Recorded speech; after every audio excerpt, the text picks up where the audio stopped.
یہ پیغمبر جو ہم وقتاً فوقتاً بھیجتے رہے ہیں، ان میں سے ہم نے بعض کو بعض پر فضیلت دی ہے۔ بعض ایسے ہیں جن سے اللہ نے گفتگو کی، اور بعض کے دوسرے امور میں مرتبے بلند کیے۔ اور عیسیٰ ابن مریم کو ہم نے کھلی ہوئی نشانیاں عطا کی اور روح القدس سے ان کو مدد دی۔ اور اگر اللہ چاہتا تو ان سے پچھلے لوگ اپنے پاس کھلی نشانیاں آنے کے بعد آپس میں نہ لڑتے، لیکن انہوں نے اختلاف کیا تو ان میں سے بعض تو ایمان لے آئے اور بعض کافر ہی رہے۔ اور اگر اللہ چاہتا تو یہ لوگ باہم جنگ و قتال نہ کرتے، لیکن اللہ جو چاہتا ہے کرتا ہے۔ اے ایمان والو، جو مال ہم نے تم کو دیا ہے اس میں سے اس دن کے آنے سے پہلے پہلے خرچ کر لو جس میں نہ اعمال کا سودا ہو اور نہ دوستی اور سفارش ہو سکے، اور کفر کرنے والے لوگ ظالم ہیں۔ اللہ وہ معبود برحق ہے کہ اس کے سوا کوئی عبادت کے لائق نہیں، زندہ ہے، سب کو تھامنے والا، اسے نہ اونگ آتی ہے نہ نیند۔ جو کچھ آسمانوں میں اور جو کچھ زمین میں ہے سب اسی کا ہے۔ کون ہے کہ اس کی اجازت کے بغیر اس سے کسی کی سفارش کر سکے؟ جو کچھ لوگوں کے روبرو ہو رہا ہے اور جو کچھ ان کے پیچھے ہو چکا ہے اسے سب معلوم ہے، اور لوگ اس کی معلومات میں سے کسی چیز پر دسترس حاصل نہیں کر سکتے۔ ہاں، جس قدر وہ چاہتا ہے اسی قدر معلوم کرا دیتا ہے۔ اس کی بادشاہی اور علم آسمان اور زمین سب پر حاوی ہے، اور اسے ان کی حفاظت کچھ بھی دشوار نہیں۔ وہ بڑا عالی رتبہ ہے، جلیل القدر ہے۔ دین اسلام میں کوئی زبردستی نہیں ہے، ہدایت صاف طور پر ظاہر اور گمراہی سے الگ ہو چکی ہے۔ تو جو شخص بتوں سے اعتقاد نہ رکھے اور اللہ پر ایمان لائے، اس نے ایسی مضبوط رسی ہاتھ میں پکڑ لی ہے جو کبھی ٹوٹنے والی نہیں، اور اللہ سب کچھ سنتا ہے، سب کچھ جانتا ہے۔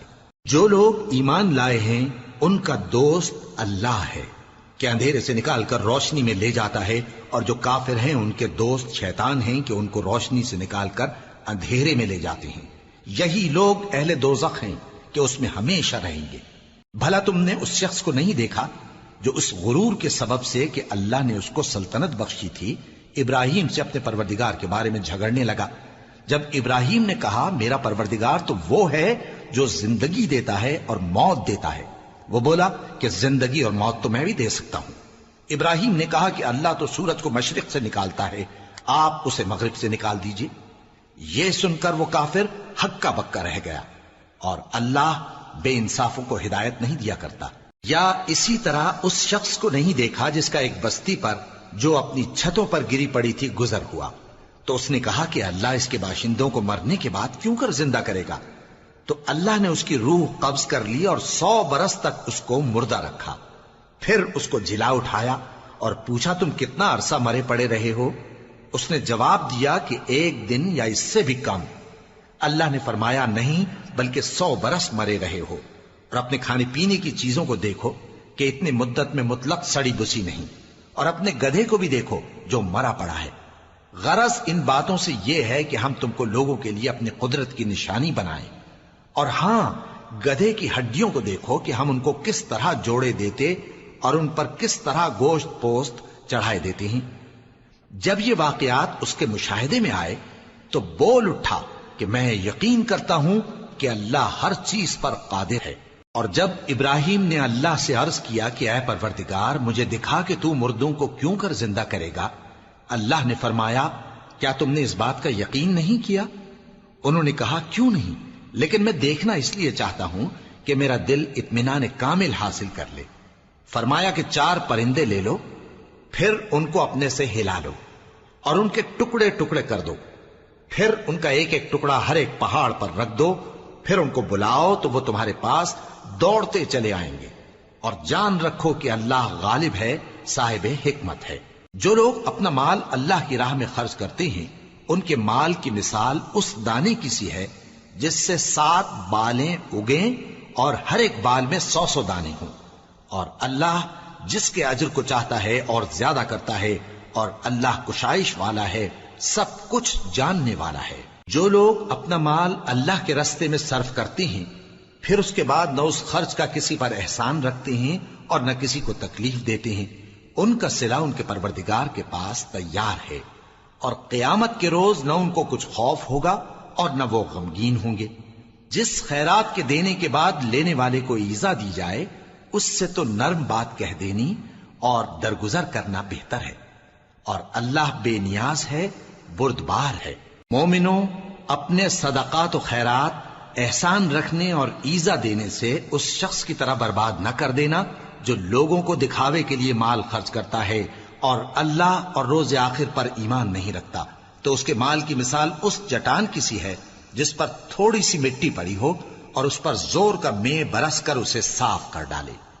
اسی طرح یہ ریاکار لوگ اپنے اعمال کا کچھ بھی صلہ حاصل نہیں کر سکیں گے، اور اللہ ایسے ناشکروں کو ہدایت نہیں دیا کرتا۔ اور جو لوگ اللہ کی خوشنودی حاصل کرنے کے لیے اور خلوص نیت سے اپنا مال خرچ کرتے ہیں، ان کی مثال ایک باغ کی سی ہے جو اونچی جگہ پر واقع ہو، جب اس پر زور کا مے پڑے تو دگنا پھل لائے، پھر اگر مے نہ بھی پڑے تو خیر پھوار ہی صحیح، اور اللہ تمہارے کاموں کو دیکھ رہا ہے۔ بھلا تم میں کوئی یہ چاہتا ہے کہ اس کا کھجوروں اور انگوروں کا باغ ہو جس میں نہریں بہہ رہی ہوں اور اس میں اس کے لیے ہر قسم کے میوے موجود ہوں اور اسے بڑھاپا آ پکڑے اور اس کے ننھے ننھے بچے بھی ہوں، تو ناگہاں اس باغ پر آگ کا بھرا ہوا بگولا چلے، پس وہ جل جائے۔ اس طرح اللہ تم سے اپنی آیتیں کھول کھول کر بیان فرماتا ہے تاکہ تم سوچو اور سمجھو۔ مومنو، جو پاکیزہ اور عمدہ مال تم کماتے ہو اور جو چیزیں ہم تمہارے لیے زمین سے نکالتے ہیں ان میں سے اللہ کی راہ میں بھی خرچ کرو، اور بری اور ناپاک چیزیں دینے کا قصد نہ کرنا کہ اگر وہ چیزیں تمہیں دی جائیں تو بجز اس کے کہ لیتے وقت آنکھیں بند کر لو ان کو کبھی نہ لو، اور جان رکھو کہ اللہ بے نیاز ہے، خوبیوں والا ہے۔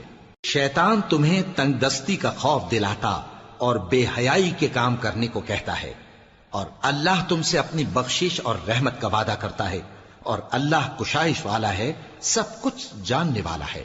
وہ جس کو چاہتا ہے دانائی بخشتا ہے، اور جس کو دانائی ملی بے شک اس کو بڑی نعمت ملی۔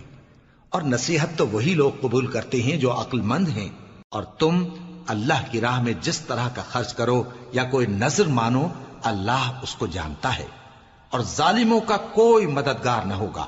اگر تم خیرات ظاہر کر کے دو تو وہ بھی خوب ہے، اور اگر پوشیدہ دو اور دو بھی ضرورت مندوں کو تو یہ تمہارے لیے بہتر ہے، اور اس طرح کا دینا تمہارے گناہوں کو بھی دور کرے گا، اور اللہ کو تمہارے سب کاموں کی خبر ہے۔ اے نبی صلی اللہ علیہ وآلہ وسلم، تم ان لوگوں کی ہدایت کے ذمہ دار نہیں ہو، بلکہ اللہ ہی جس کو چاہتا ہے ہدایت بخشتا ہے۔ اور مومنو، تم جو مال خرچ کرو گے تو اس کا فائدہ تمہیں کو ہے، اور تم تو جو خرچ کرو گے اللہ کی خوشنودی کے لیے کرو گے، اور جو مال تم خرچ کرو گے وہ تمہیں پورا پورا دے دیا جائے گا اور تمہارا کچھ نقصان نہیں کیا جائے گا۔ اور ہاں، تم جو خرچ کرو گے تو ان حاجت مندوں کے لیے جو اللہ کی راہ میں رکے بیٹھے ہیں اور ملک میں کسی طرف جانے کی طاقت نہیں رکھتے اور مانگنے سے آر رکھتے ہیں، یہاں تک کہ نہ مانگنے کی وجہ سے ناواقف شخص ان کو تونگر خیال کرتا ہے، اور تم قیافے سے ان کو صاف پہچان لو کہ حاجت مند ہیں، اور شرم کے سبب لوگوں سے منہ پھوڑ کر اور لپٹ کر نہیں مانگ سکتے۔ اور تم جو مال خرچ کرو گے کچھ شک نہیں کہ اللہ اس کو جانتا ہے۔ جو لوگ اپنا مال رات اور دن اور پوشیدہ اور ظاہر اللہ کی راہ میں خرچ کرتے رہتے ہیں، ان کا صلہ ان کے پروردگار کے پاس ہے، اور ان کو قیامت کے دن نہ کسی طرح کا خوف ہوگا اور نہ غم۔ جو لوگ سود کھاتے ہیں وہ قبروں سے اس طرح حواس باختہ اٹھیں گے جیسے کسی کو جن نے لپٹ کر دیوانہ بنا دیا ہو، یہ اس لیے کہ وہ کہتے ہیں کہ سودا بیچنا بھی تو نفع کے لحاظ سے ویسا ہی ہے جیسے سود لینا، حالانکہ سودے کو اللہ نے حلال کیا ہے اور سود کو حرام۔ تو جس شخص کے پاس اللہ کی نصیحت پہنچی اور وہ سود لینے سے باز آ گیا تو جو پہلے ہو چکا وہ اس کا، اور قیامت میں اس کا معاملہ اللہ کے سپرد، اور جو پھر لینے لگا تو ایسے لوگ دوزخی ہیں کہ ہمیشہ دوزخ میں جلتے رہیں گے۔ اللہ سود کو نابود یعنی بے برکت کرتا اور خیرات کی برکت کو بڑھاتا ہے، اور اللہ کسی ناشکر گناہگار کو دوست نہیں رکھتا۔ جو لوگ ایمان لائے اور نیک عمل کرتے اور نماز پڑھتے اور زکوٰۃ دیتے رہے، ان کو ان کے کاموں کا صلہ اللہ کے ہاں ملے گا، اور قیامت کے دن ان کو نہ کچھ خوف ہوگا اور نہ وہ غمناک ہوں گے۔ مومنو، اللہ سے ڈرو، اور اگر ایمان رکھتے ہو تو جتنا سود باقی رہ گیا ہے اس کو چھوڑ دو، پھر اگر ایسا نہ کرو گے تو تم اللہ اور اس کے رسول کی طرف سے اعلان جنگ سن لو، اور اگر توبہ کر لو گے اور سود چھوڑ دو گے تو تم کو اپنی اصل رقم لینے کا حق ہے، جس میں نہ اوروں کا نقصان اور نہ تمہارا نقصان۔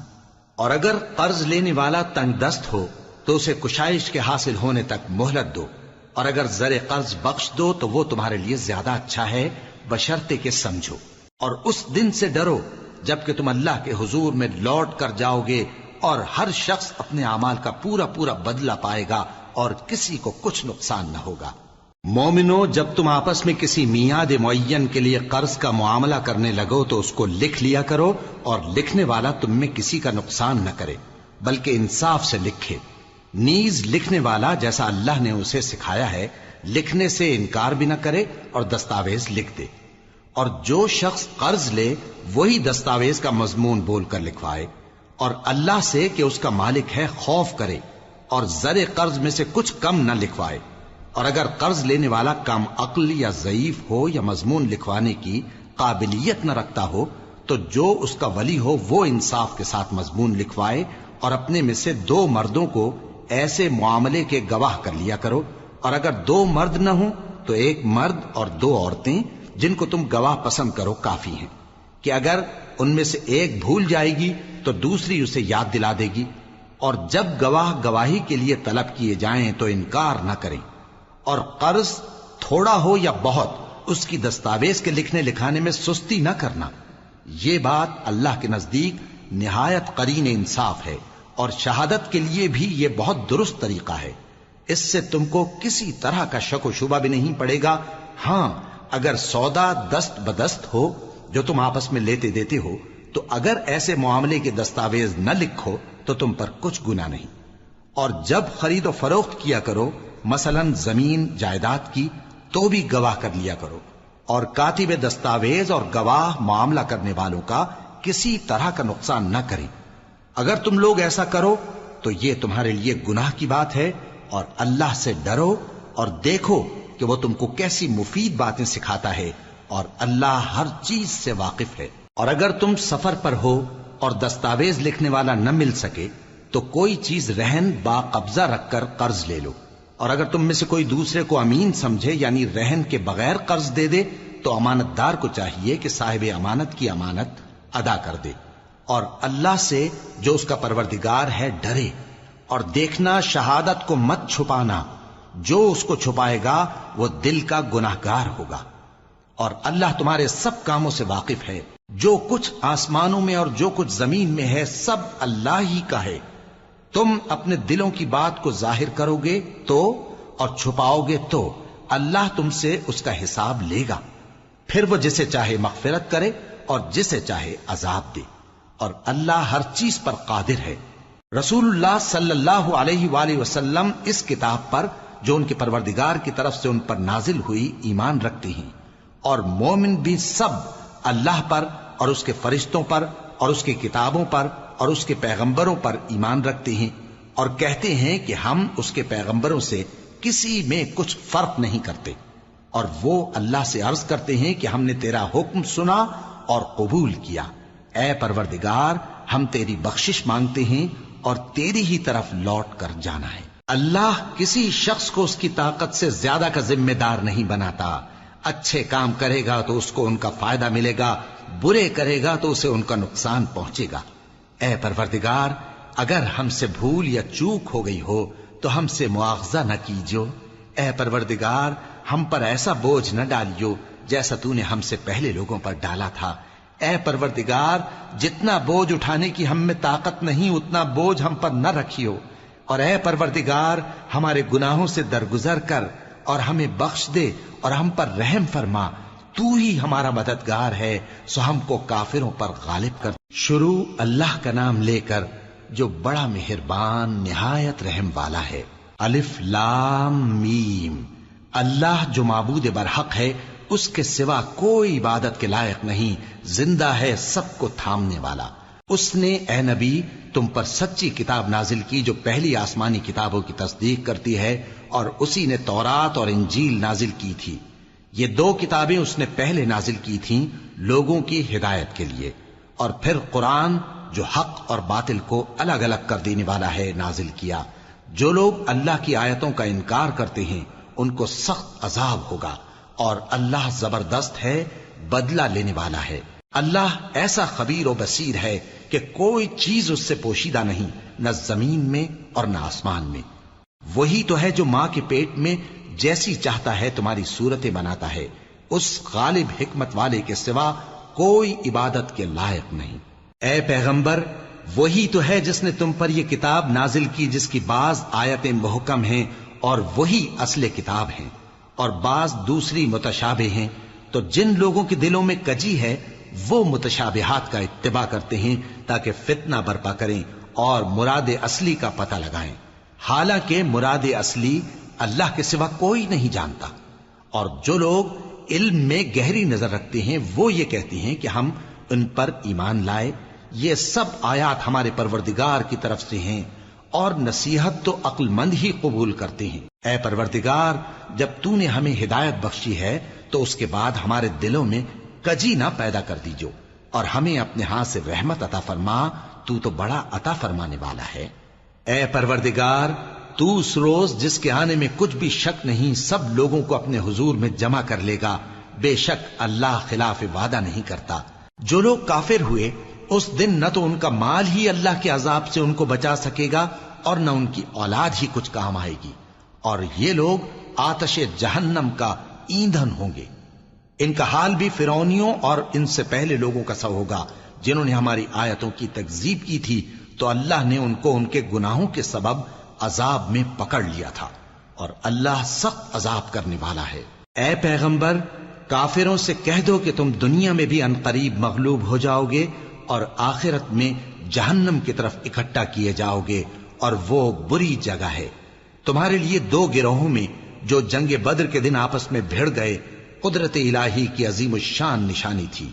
ایک گروہ مسلمانوں کا تھا، وہ اللہ کی راہ میں لڑ رہا تھا، اور دوسرا گروہ کافروں کا تھا، وہ ان کو اپنی آنکھوں سے اپنے سے دگنا مشاہدہ کر رہا تھا۔ اور اللہ اپنی نصرت سے جس کو چاہتا ہے مدد دیتا ہے۔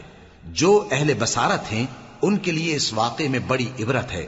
لوگوں کو ان کی خواہشوں کی چیزیں یعنی عورتیں اور بیٹے اور سونے اور چاندی کے بڑے بڑے ڈھیر اور نشان لگے ہوئے گھوڑے اور مویشی اور کھیتی بڑی زینت دار معلوم ہوتی ہیں، مگر یہ سب دنیا ہی کی زندگی کے سامان ہیں، اور اللہ کے پاس بہت اچھا ٹھکانہ ہے۔ اے پیغمبر، ان سے کہو کہ بھلا میں تم کو ایسی چیز بتاؤں جو ان چیزوں سے کہیں اچھی ہو؟ سنو، جو لوگ پرہیزگار ہیں ان کے لیے اللہ کے ہاں باغات بہشت ہیں جن کے نیچے نہریں بہ رہی ہیں، ان میں وہ ہمیشہ رہیں گے، اور پاکیزہ بیویاں ہیں، اور سب سے بڑھ کر اللہ کی خوشنودی۔ اور اللہ اپنے سب بندوں کو دیکھ رہا ہے جو اللہ سے التجا کرتے ہیں کہ اے پروردگار، ہم ایمان لے آئے سو ہم کو ہمارے گناہ معاف فرما اور ہم کو دوزخ کے عذاب سے محفوظ رکھ۔ یہ وہ لوگ ہیں جو مشکلات میں صبر کرتے اور سچ بولتے اور عبادت میں لگے رہتے اور نیکی میں خرچ کرتے اور اوقات سحر میں گناہوں کی معافی مانگا کرتے ہیں۔ اللہ تو اس بات کی گواہی دیتا ہے کہ اس کے سوا کوئی معبود نہیں، اس حال میں کہ وہ انصاف کا حاکم ہے، اور فرشتے اور علم والے بھی گواہی دیتے ہیں کہ اس غالب حکمت والے کے سوا کوئی لائق عبادت نہیں۔ دین تو اللہ کے نزدیک اسلام ہی ہے، اور اہل کتاب نے جو اس دین سے اختلاف کیا تو علم حاصل ہونے کے بعد آپس کی ضد سے کیا، اور جو شخص اللہ کی آیتوں کو نہ مانے تو اللہ جلد حساب لینے والا ہے۔ اے پیغمبر، پس اگر یہ لوگ تم سے جھگڑنے لگیں تو کہنا کہ میں اور میرے پیرو تو اللہ کے فرمانبردار ہو چکے، اور اہل کتاب اور ان پڑھ لوگوں سے کہو کہ کیا تم بھی اللہ کے فرمانبردار بنتے اور اسلام لاتے ہو؟ پس اگر یہ لوگ اسلام لے آئیں تو بے شک ہدایت پالیں، اور اگر تمہارا کہا نہ مانے تو تمہارا کام صرف اللہ کا پیغام پہنچا دینا ہے، اور اللہ اپنے بندوں کو دیکھ رہا ہے۔ جو لوگ اللہ کی آیتوں کو نہیں مانتے اور انبیاء کو ناحق قتل کرتے رہے ہیں، اور جو انصاف کرنے کا حکم دیتے ہیں انہیں بھی مار ڈالتے ہیں، ان کو دکھ دینے والے عذاب کی خوشخبری سنا دو۔ یہ ایسے لوگ ہیں جن کے اعمال دنیا اور آخرت دونوں میں برباد ہیں، اور ان کا کوئی مددگار نہیں ہوگا۔ بھلا تم نے ان لوگوں کو نہیں دیکھا جن کو کتاب یعنی تورات سے حصہ دیا گیا اور وہ اس کتاب اللہ یعنی قرآن کی طرف بلائے جاتے ہیں تاکہ یہ ان کے تنازعات کا ان میں فیصلہ کر دے؟ تو ایک فریق ان میں سے پھر جاتا ہے اور منہ پھیر لیتا ہے، یہ اس لیے کہ یہ اس بات کے قائل ہیں کہ دوزخ کی آگ ہمیں چند روز کے سوا چھو ہی نہیں سکے گی، اور جو کچھ یہ دین کے بارے میں بہتان باندھتے رہے ہیں اس نے ان کو دھوکے میں ڈال رکھا ہے۔ تو اس وقت کیا حال ہوگا جب ہم ان کو جمع کریں گے، یعنی اس روز جس کے آنے میں کچھ بھی شک نہیں، اور ہر نفس اپنے اعمال کا پورا پورا بدلہ پائے گا اور ان پر ظلم نہیں کیا جائے گا۔ کہو کہ اے اللہ، اے بادشاہی کے مالک، تو جس کو چاہے بادشاہی بخشے اور جس سے چاہے بادشاہی چھین لے، اور جس کو چاہے عزت دے اور جسے چاہے ذلیل کرے۔ ہر طرح کی بھلائی تیرے ہی ہاتھ ہے اور بے شک تو ہر چیز پر قادر ہے۔ تو ہی رات کو دن میں داخل کرتا اور تو ہی دن کو رات میں داخل کرتا ہے، تو ہی بے جان سے جاندار پیدا کرتا ہے اور تو ہی جاندار سے بے جان پیدا کرتا ہے، اور تو ہی جس کو چاہتا ہے بے حساب رزق بخشتا ہے۔ مومنوں کو چاہیے کہ مومنوں کے سوا کافروں کو دوست نہ بنائیں، اور جو ایسا کرے گا اس سے اللہ کا کچھ عہد نہیں۔ ہاں، اگر اس طریق سے تم ان کے شر سے بچاؤ کی صورت پیدا کرو تو مذائقہ نہیں، اور اللہ تم کو اپنے غضب سے ڈراتا ہے اور اللہ ہی کی طرف تم کو لوٹ کر جانا ہے۔ اے پیغمبر، لوگوں سے کہہ دو کہ کوئی بات تم اپنے دلوں میں مخفی رکھو یا اسے ظاہر کرو، اللہ اس کو جانتا ہے، اور جو کچھ آسمانوں میں اور جو کچھ زمین میں ہے اس کو سب کی خبر ہے، اور وہ ہر چیز پر قادر ہے۔ جس دن ہر شخص اپنی کی ہوئی نیکی کو موجود پا لے گا اور اپنی برائی کو بھی دیکھ لے گا تو آرزو کرے گا کہ اے کاش اس میں اور اس برائی میں دور کی مسافت ہو جاتی، اور اللہ تم کو اپنے غضب سے ڈراتا ہے اور اللہ اپنے بندوں پر نہایت مہربان ہے۔ اے پیغمبر، لوگوں سے کہہ دو کہ اگر تم اللہ کو دوست رکھتے ہو تو میری پیروی کرو، اللہ بھی تمہیں دوست رکھے گا اور تمہارے گناہ معاف کر دے گا، اور اللہ بخشنے والا ہے، مہربان ہے۔ کہہ دو کہ اللہ اور اس کے رسول کا حکم مانو، پس اگر وہ نہ مانے تو اللہ بھی کافروں کو دوست نہیں رکھتا۔ اللہ نے آدم اور نوح اور خاندان ابراہیم اور خاندان عمران کو تمام جہان کے لوگوں میں سے منتخب فرمایا تھا، ان میں سے بعض کی اولاد تھے، اور اللہ سننے والا ہے، جاننے والا ہے۔ وہ وقت یاد کرنے کے لائق ہے جب عمران کی بیوی نے کہا کہ اے پروردگار، جو بچہ میرے پیٹ میں ہے میں اس کو تیری نظر کرتی ہوں، اسے دنیا کے کاموں سے آزاد رکھوں گی، تو اسے میری طرف سے قبول فرما، تو سننے والا ہے، جاننے والا ہے۔ پھر جب ان کے ہاں بچہ پیدا ہوا تو کہنے لگی کہ پروردگار، میرے تو لڑکی ہوئی ہے، جبکہ اللہ خوب جانتا تھا جو ان کے ہاں ولادت ہوئی تھی، اور نہ ہوتا لڑکا مانند اس لڑکی کے، اور کہنے لگی میں نے اس کا نام مریم رکھا ہے، اور میں اس کو اور اس کی اولاد کو شیطان مردود سے تیری پناہ میں دیتی ہوں۔ تو اس کے پروردگار نے اس کو پسندیدگی کے ساتھ قبول فرمایا اور اسے اچھی طرح پرورش کیا، اور زکریا کو اس کا کفیل بنایا۔ زکریا جب کبھی عبادت گاہ میں اس کے پاس جاتے تو اس کے پاس کھانا پاتے۔ یہ کیفیت دیکھ کر ایک دن مریم سے پوچھنے لگے کہ مریم، یہ کھانا تمہارے پاس کہاں سے آتا ہے؟ وہ بولی کہ اللہ کے ہاں سے آتا ہے، بے شک اللہ جسے چاہتا ہے بے حساب رزق دیتا ہے۔ اس وقت زکریا نے اپنے پروردگار کو پکارا، عرض کی کہ پروردگار، مجھے اپنی طرف سے اولاد صالح عطا فرما، تو بے شک دعا سننے والا ہے۔ چنانچہ وہ ابھی عبادت گاہ میں کھڑے نماز ہی پڑھ رہے تھے کہ فرشتوں نے آواز دی کہ زکریا، اللہ تمہیں یحییٰ کی بشارت دیتا ہے، جو کلمۃ اللہ یعنی عیسیٰ کی تصدیق کریں گے اور سردار ہوں گے اور عورتوں سے رغبت نہ رکھنے والے اور ایک پیغمبر یعنی نیکوکاروں میں ہوں گے۔ زکریا نے کہا، اے پروردگار، میرے ہاں لڑکا کیوں کر پیدا ہوگا کہ میں تو بڈھا ہو گیا ہوں اور میری بیوی بانجھ ہے؟ فرمایا، اسی طرح اللہ جو چاہتا ہے کرتا ہے۔ زکریا نے کہا کہ پروردگار، میرے لیے کوئی نشانی مقرر فرما دے۔ فرمایا، تمہاری نشانی یہ ہے کہ تم لوگوں سے 3 دن اشارے کے سوا بات نہ کر سکو گے، تو ان دنوں میں اپنے پروردگار کی کثرت سے یاد اور صبح و شام اس کی تسبیح کرنا۔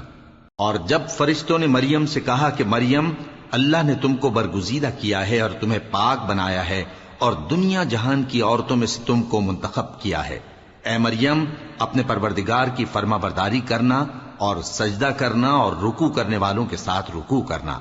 اے نبی، یہ باتیں اخبار غیب میں سے ہیں جو ہم تمہارے پاس بھیجتے ہیں۔ اور جب وہ لوگ اپنے قلم بطور قرعہ ڈال رہے تھے کہ مریم کا کفیل کون بنے تو تم ان کے پاس نہیں تھے، اور نہ اس وقت ہی ان کے پاس تھے جب وہ آپس میں جھگڑ رہے تھے۔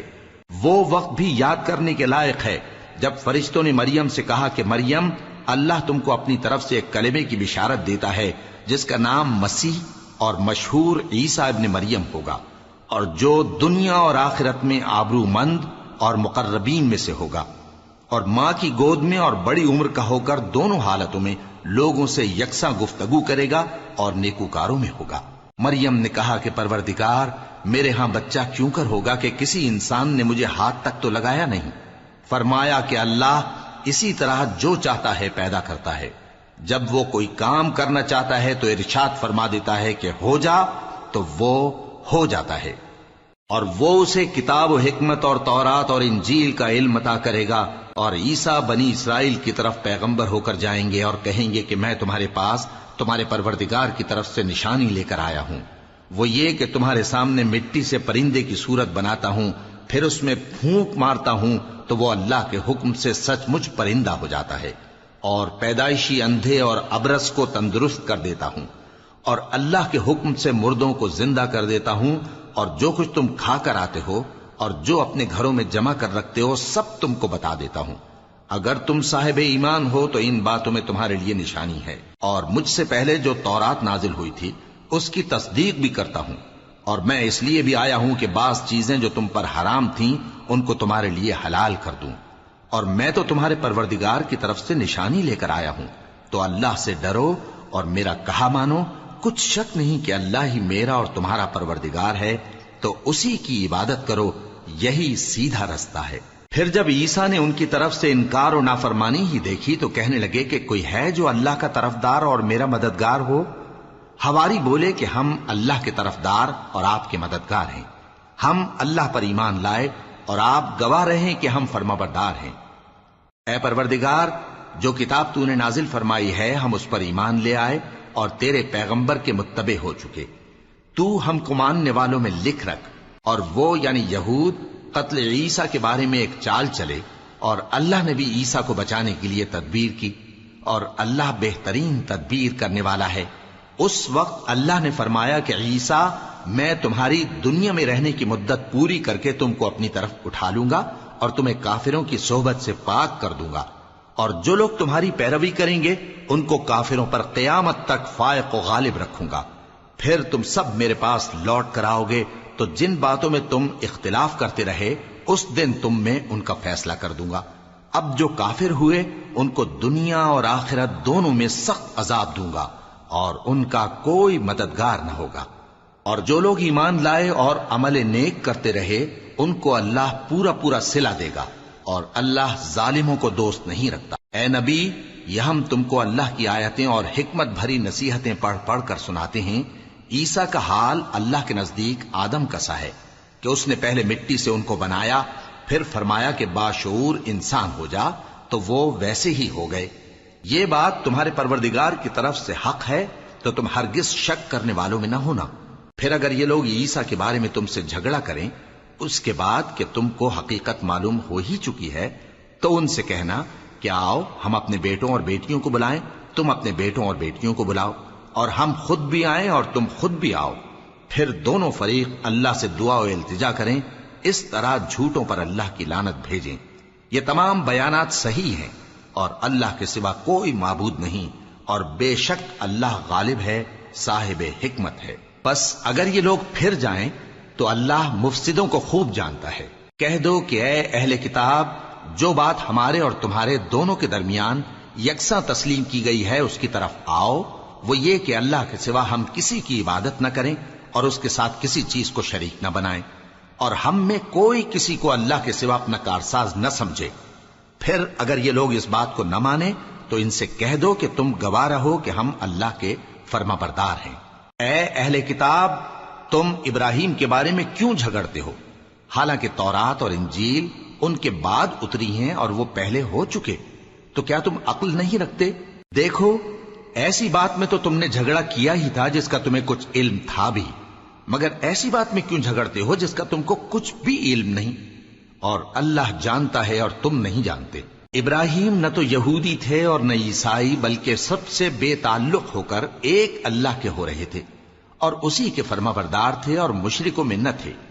ابراہیم سے زیادہ قرب رکھنے والے تو وہ لوگ ہیں جو ان کی پیروی کرتے رہے، اور یہ پیغمبر آخر الزماں صلی اللہ علیہ وآلہ وسلم اور وہ لوگ جو ایمان لائے ہیں، اور اللہ مومنوں کا کارساز ہے۔ اے اہل اسلام، بعض اہل کتاب اس بات کی خواہش رکھتے ہیں کہ کسی طرح تم کو گمراہ کر دیں، حالانکہ یہ تم کو کیا گمراہ کریں گے، اپنے آپ کو ہی گمراہ کر رہے ہیں اور نہیں جانتے۔ اے اہل کتاب، تم اللہ کی آیتوں سے کیوں انکار کرتے ہو اور تم تورات کو مانتے تو ہو؟ اے اہل کتاب، تم سچ کو جھوٹ کے ساتھ خلط ملط کیوں کرتے ہو اور حق کو کیوں چھپاتے ہو جبکہ تم جانتے بھی ہو؟ اور اہل کتاب کا ایک گروہ اپنے آدمیوں سے کہتا ہے کہ جو کتاب مومنوں پر نازل ہوئی ہے اس پر دن کے شروع میں تو ایمان لے آیا کرو اور اس کے آخر میں انکار کر دیا کرو، تاکہ وہ اسلام سے برگشتہ ہو جائیں اور اپنے دین کے پیروں کے سوا کسی اور کی بات کا یقین نہ کر لینا۔ اے پیغمبر، کہہ دو کہ ہدایت تو اللہ ہی کی ہدایت ہے۔ وہ یہ بھی کہتے ہیں، یہ بھی نہ ماننا کہ جو چیز تم کو ملی ہے ویسی کسی اور کو بھی مل سکتی ہے، ورنہ وہ تم پر تمہارے رب کے روبرو حجت قائم کر دیں گے۔ اے پیغمبر، کہہ دو کہ بزرگی اللہ ہی کے ہاتھ میں ہے، وہ جسے چاہتا ہے دیتا ہے، اور اللہ کشائش والا ہے، علم والا ہے۔ وہ اپنی رحمت سے جس کو چاہتا ہے خاص کر لیتا ہے، اور اللہ بڑے فضل کا مالک ہے۔ اور اہل کتاب میں سے کوئی تو ایسا ہے کہ اگر تم اس کے پاس دیناروں کا ڈھیر امانت رکھ دو تو تم کو فوراً واپس دے دے، اور کوئی اس طرح کا ہے کہ اگر اس کے پاس ایک دینار بھی امانت رکھو تو جب تک اس کے سر پر ہر وقت کھڑے نہ رہو تمہیں دے ہی نہیں۔ یہ اس لیے کہ وہ کہتے ہیں کہ امیوں کے بارے میں ہم سے مواخذہ نہیں ہوگا۔ یہ اللہ پر محض جھوٹ بولتے ہیں اور اس بات کو جانتے بھی ہیں۔ ہاں، کیوں نہیں، جو شخص اپنے اقرار کو پورا کرے اور پرہیزگار بنا رہے تو اللہ بھی پرہیزگاروں کو دوست رکھتا ہے۔ جو لوگ اللہ کے اقراروں اور اپنی قسموں کو بیچ ڈالتے ہیں اور ان کے عوض تھوڑی سی قیمت حاصل کرتے ہیں، ان کا آخرت میں کچھ حصہ نہیں۔ ان سے اللہ نہ تو کلام کرے گا اور نہ قیامت کے روز ان کی طرف دیکھے گا، اور نہ ان کو پاک کرے گا، اور ان کو دکھ دینے والا عذاب ہوگا۔ اور ان اہل کتاب میں بعض ایسے ہیں کہ کتاب یعنی تورات کو زبان مروڑ مروڑ کر پڑھتے ہیں تاکہ تم سمجھو کہ جو کچھ وہ پڑھتے ہیں کتاب میں سے ہے، حالانکہ وہ کتاب میں سے نہیں ہوتا، اور کہتے ہیں کہ وہ اللہ کی طرف سے نازل ہوا ہے، حالانکہ وہ اللہ کی طرف سے نہیں ہوتا، اور اللہ پر جھوٹ بولتے ہیں اور یہ بات جانتے بھی ہیں۔ کسی آدمی کو شایع نہیں کہ اللہ اسے کتاب اور حکومت اور نبوت عطا فرمائے پھر وہ لوگوں سے کہے کہ اللہ کو چھوڑ کر میرے بندے ہو جاؤ، بلکہ اس کو یہ کہنا چاہیے کہ اے اہل کتاب، تم ربانی ہو جاؤ، کیونکہ تم کتاب کی تعلیم بھی دیتے ہو اور کیونکہ پڑھتے پڑھاتے رہتے ہو۔ اور اس کو یہ بھی نہیں کہنا چاہیے کہ تم فرشتوں اور پیغمبروں کو معبود بنا لو۔ بھلا جب تم مسلمان ہو چکے تو کیا وہ تمہیں کافر ہونے کو کہے گا؟ اور جب اللہ نے پیغمبروں سے عہد لیا کہ جب میں تم کو کتاب اور دانائی عطا کروں پھر تمہارے پاس کوئی پیغمبر آئے جو تمہاری کتاب کی تصدیق کرے تو تمہیں ضرور اس پر ایمان لانا ہوگا اور ضرور اس کی مدد کرنی ہوگی۔ اور عہد لینے کے بعد پوچھا کہ بھلا تم نے اقرار کیا اور اس اقرار پر میرا ذمہ لیا، یعنی مجھے ضامن ٹھہرایا؟ انہوں نے کہا ہاں، ہم نے اقرار کیا۔ فرمایا کہ تم اس عہد و پیمان کے گواہ رہو اور میں بھی تمہارے ساتھ گواہ ہوں۔ اب جو لوگ اس کے بعد پھر جائیں تو وہی بد کردار ہیں۔ پھر کیا یہ کافر اللہ کے دین کے سوا کسی اور دین کے طالب ہیں؟ حالانکہ سب اہل آسمان و زمین خوشی یا ناخوشی سے اللہ کے فرما بردار ہیں اور اسی کی طرف لوٹ کر جانے والے ہیں۔ کہو کہ ہم اللہ پر ایمان لائے اور جو کتاب ہم پر نازل ہوئی اور جو صحیفے ابراہیم اور اسماعیل اور اسحاق اور یعقوب اور ان کی اولاد پر اترے، اور جو کتابیں موسیٰ اور عیسیٰ اور دوسرے انبیاء کو پروردگار کی طرف سے ملیں، سب پر ایمان لائے۔ ہم ان پیغمبروں میں سے کسی میں کچھ فرق نہیں کرتے، اور ہم اسی اللہ کے فرما بردار ہیں۔ اور جو شخص اسلام کے سوا کسی اور دین کا طالب ہوگا وہ اس سے ہرگز قبول نہیں کیا جائے گا، اور ایسا شخص آخرت میں نقصان اٹھانے والوں میں ہوگا۔ اللہ ایسے لوگوں کو کیوں کر ہدایت دے جو ایمان لانے کے بعد کافر ہو گئے اور پہلے اس بات کی گواہی دے چکے کہ یہ پیغمبر برحق ہے اور ان کے پاس دلائل بھی آ گئے، اور اللہ بے انصافوں کو ہدایت نہیں دیتا۔ ان لوگوں کی سزا یہ ہے کہ ان پر اللہ کی اور فرشتوں کی اور انسانوں کی سب کی لعنت ہے، ہمیشہ اس لعنت میں گرفتار رہیں گے۔ ان سے نہ تو عذاب ہلکا کیا جائے گا اور نہ انہیں مہلت دی جائے گی۔ ہاں، جنہوں نے اس کے بعد توبہ کی اور اپنی حالت درست کر لی تو اللہ بخشنے والا مہربان ہے۔ جو لوگ ایمان لانے کے بعد کافر ہو گئے پھر کفر میں بڑھتے گئے، ایسوں کی توبہ ہرگز قبول نہیں ہوگی اور یہ لوگ گمراہ ہیں۔ جو لوگ کافر ہوئے اور کفر ہی کی حالت میں مر گئے، وہ اگر نجات حاصل کرنی چاہیں اور بدلے میں زمین بھر سونا دیں تو ہرگز قبول نہیں کیا جائے گا۔ ان لوگوں کو دکھ دینے والا عذاب ہوگا اور ان کا کوئی مددگار نہیں ہوگا۔